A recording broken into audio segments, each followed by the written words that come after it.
Watch how a 5 years old girl saved President Ibrahim from DI at the Ho, in the heart of Burkina Faso, on a sun-scorched highway stretching toward the capital. A story of courage and fate unfolded, one that would shake a nation and inspire the world. It was a morning like any other, the savannah glowing gold under the relentless sun, weaver birds singing in the acacia trees. But for President Ibrahim, this day would become the most important of his life, not because of a billion-dollar deal awaiting him in Ouagadougou, but because of a 5-year-old girl named Hope.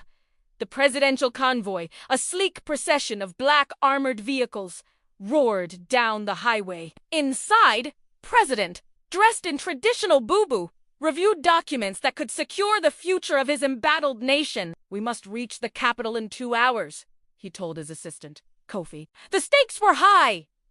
Foreign investors, billions in aid, and the promise of a new beginning for Burkina Faso.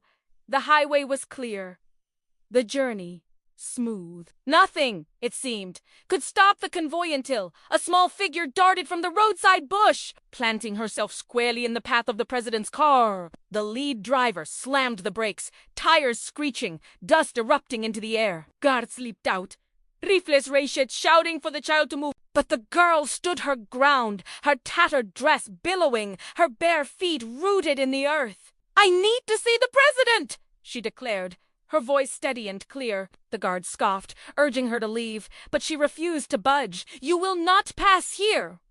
You must wait for 2 hours." Inside the car, Espation snapped. He stepped out, his imposing figure casting a long shadow over the tiny girl. "What is going on?" he demanded. The guards explained, their voices tinged with disbelief. "A child was blocking the president's convoy." "You?" the girl said, pointing at, "You are the one I'm looking for. You must not continue this journey. Wait here for 2 hours."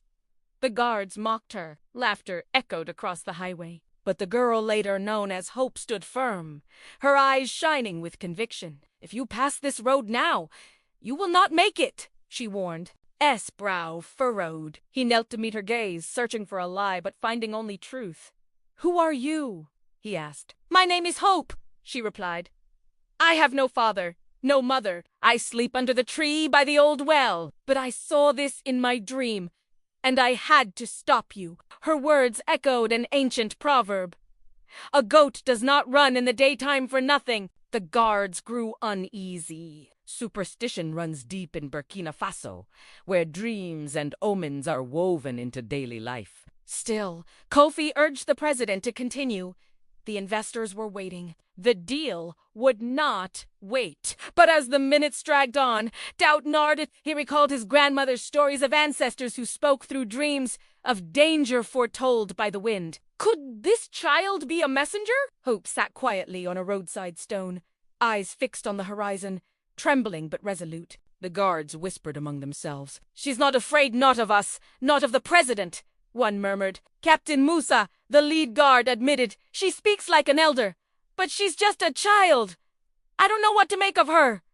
The pressure mounted. Kofi's tablet buzzed with urgent messages from the capital. "The investors are threatening to pull the deal if you re-not there in 60 minutes, he warned. S. jaw clenched. Every instinct screamed at him to move, to reclaim control, to prove he was not a leader swayed by a child's fantasy. He confronted Hope, his frustration boiling over. "You are too small to command a president." "Who do you think you are?" Hope's reply was soft but unyielding.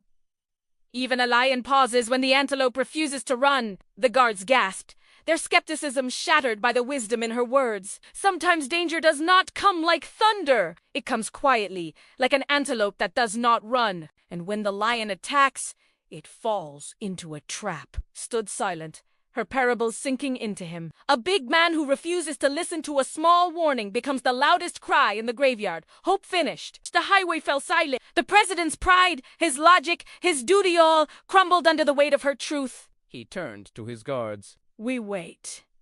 Full stop." No one argued. The convoy's engines fell silent. The guards, once restless, now watched Hope with a new respect. As the 2 hours crawled by, tension gave way to... The sun blazed overhead, the savannah shimmering with heat. Then, as the final minutes ticked away, Kofi's tablet buzzed again. His face turned pale as he answered. It's the National Emergency Team, he whispered. A voice crackled through the speaker, trembling with panic. Your Excellency, there's been a catastrophic accident 40 minutes ahead on your route. A petrol tanker exploded, consuming more than 40 vehicles. No one survived. It happened about an hour ago, right when you would have passed through.